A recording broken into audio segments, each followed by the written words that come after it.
आप सभी को मकर संक्रांति की बहुत बहुत शुभकामनाएं। मैं आज आपके साथ मकर संक्रांति के बारे में कुछ जानकारी शेयर करना चाहूँगा।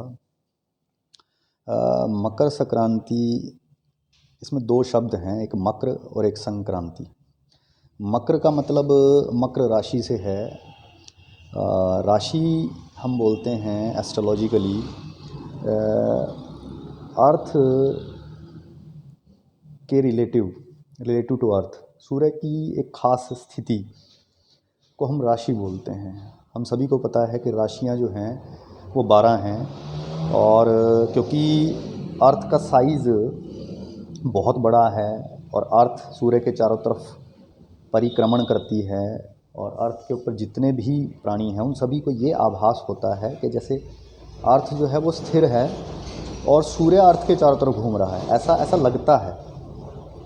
तो अर्थ के सापेक्ष सूर्य की एक खास स्थिति, अगर हम अर्थ के परिक्रमण को 360 डिग्री को 12 भागों में डिवाइड कर दें, हर एक भाग 30 डिग्री का एक त्रिज्या खंड होगा, जिसको हम सेक्टर भी बोल सकते हैं या खंड भी बोल सकते हैं। प्रत्येक खंड को हम राशि बोलते हैं। यानी एक राशि क्या है?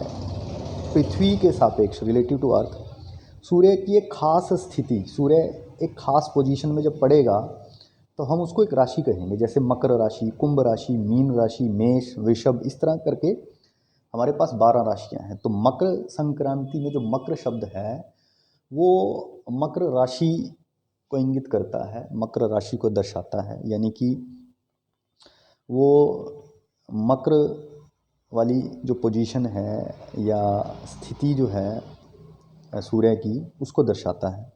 और संक्रमण का मतलब है,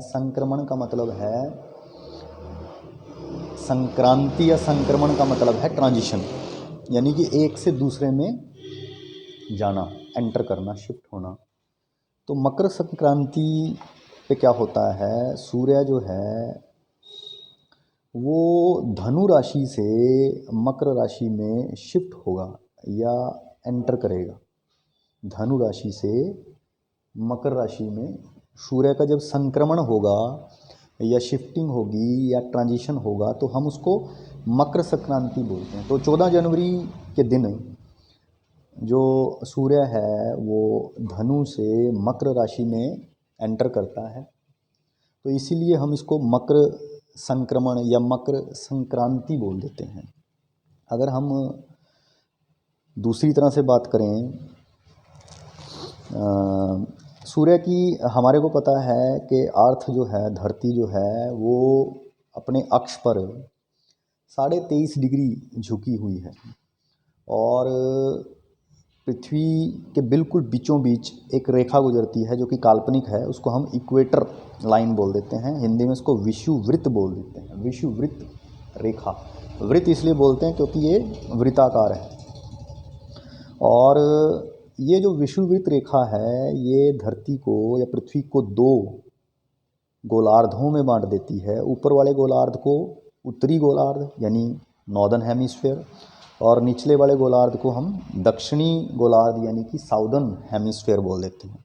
हमारा जो भारत है वो उत्तरी गोलार्ध में है, और धरती पर जितनी भी जनसंख्या है, जितनी भी पॉपुलेशन है, वो मोस्टली ज़्यादातर 80-85% या 90% तक हैं, वो उत्तरी गोलार्ध में ही रहती है।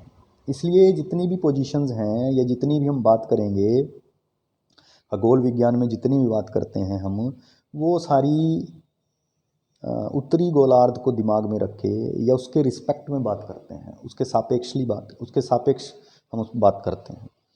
तो मकर संक्रांति वाले दिन क्या होगा? सूर्य की जो लंबवत किरणें हैं, सूर्य की लंबवत किरणें वो मकर रेखा पर पड़ती हैं, और यहाँ से वो सूर्य की लंबवत किरणें, या यूँ कहो सूर्य जो है वो ट्रांजिशन होगा, उसकी शिफ्टिंग होगी कर्क रेखा की तरफ। यानी हमारे को ऐसा आभास होगा कि सूर्य जो है वो गति कर रहा है या करने वाला है, या सूर्य की जो किरणें हैं, लंबवत किरणें, वो अब ट्रांजिट करेंगी, उनका संक्रमण होगा मकर से कर्क की तरफ, मकर रेखा से कर्क की तरफ। या यूँ कहें कि सूर्य की गति होगी टुवार्ड द नॉर्थ, यानी नॉर्दर्न मूवमेंट होगी, इसीलिए इसको उत्तरायण बोल देते हैं, उत्तरायण। वैसे तो 22 दिसंबर से उत्तरायण स्टार्ट हो जाता है, शुरू हो जाता है। 22 दिसंबर को क्या होगा, सूर्य की जो किरणें हैं, लंबवत किरणें, वो मकर रेखा पर पड़ेंगी और इस टाइम पे जो दिन होगा वो सबसे छोटा होगा और रात सबसे बड़ी होगी।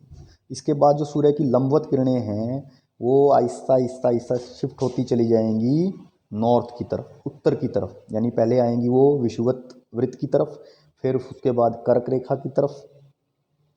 ठीक है, अब इस मूवमेंट को सूर्य की या सूर्य की लंबवत किरणों की इस मूवमेंट को हम उत्तरायण बोल देते हैं, नॉर्दर्न मूवमेंट ऑफ सन, उत्तरायण।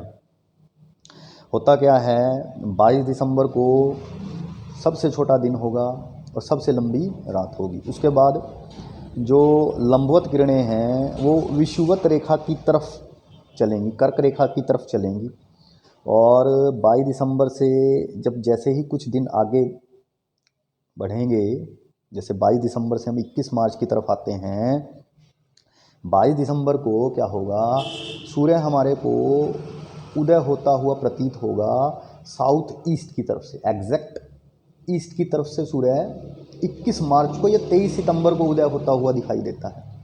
22 दिसंबर को क्योंकि सूर्य की किरणें जो हैं, लंबवत किरणें, वो मकर रेखा पर पड़ती हैं और सूर्य जो है वो थोड़ा साउथ की तरफ होता है, साउथ ईस्ट की तरफ 22 दिसंबर को, इसीलिए जो दिन की लंबाई है वो कम होगी, क्योंकि सूर्य यहाँ से उदय होगा और यहाँ तक वो जाएगा, रात हो जाएगी, और दिन की लंबाई क्या होगी, कम होगी, रात की लंबाई क्या होगी, ज़्यादा होगी।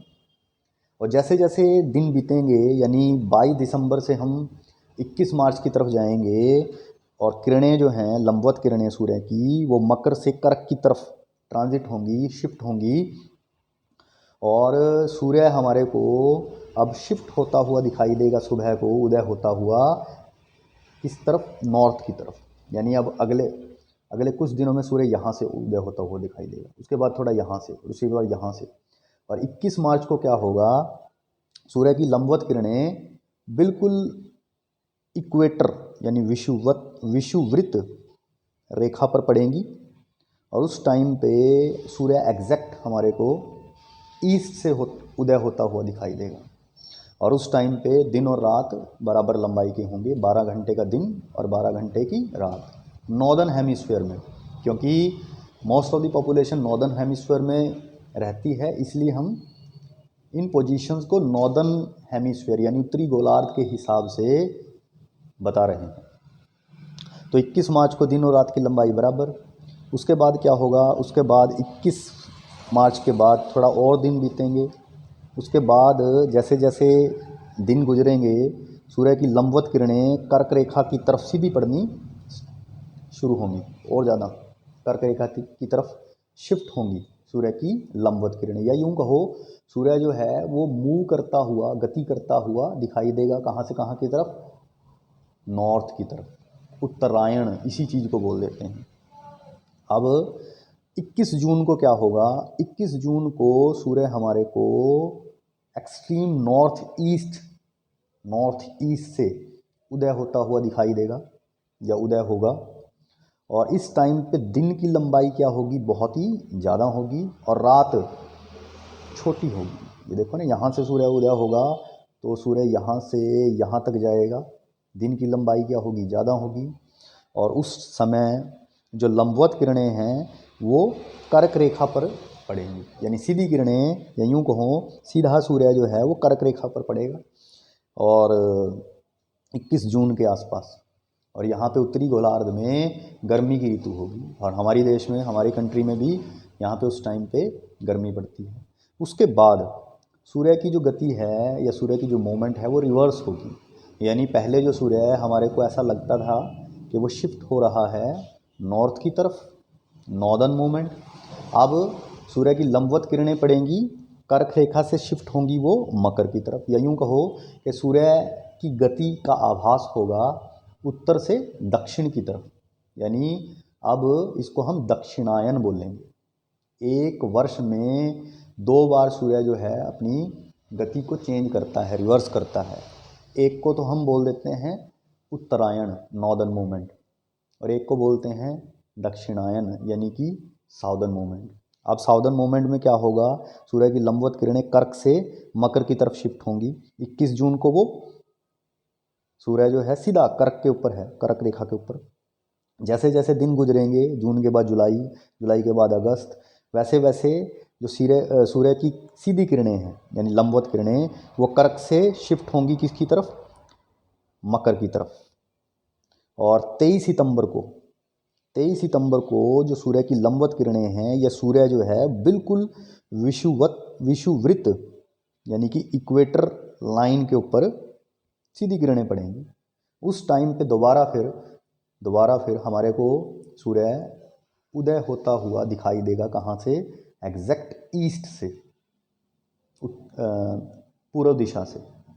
उस टाइम पे फिर दिन और रात की लंबाई बराबर होगी यानी 12-12 घंटे। और उसके बाद 23 सितंबर के बाद फिर कुछ दिन गुजरेंगे, सितंबर के बाद अक्टूबर, नवंबर, और ऐसे करते करते जो सीधी रेखाएं हैं वो विषुवत से शिफ्ट होंगी मकर रेखा की तरफ। अब क्या, अब दोबारा से 22 दिसंबर यहाँ पे क्या होगा, सूर्य जो है वो उदय होता हुआ दिखाई देगा साउथ ईस्ट की तरफ से 22 दिसंबर पे, और सीधी रेखाएं दोबारा फिर मकर रेखा पर आ जाएंगी।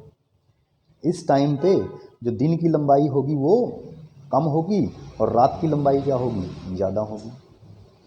तो इस तरह से सूर्य जो है वो हमारे को गति करता हुआ प्रतीत होता है।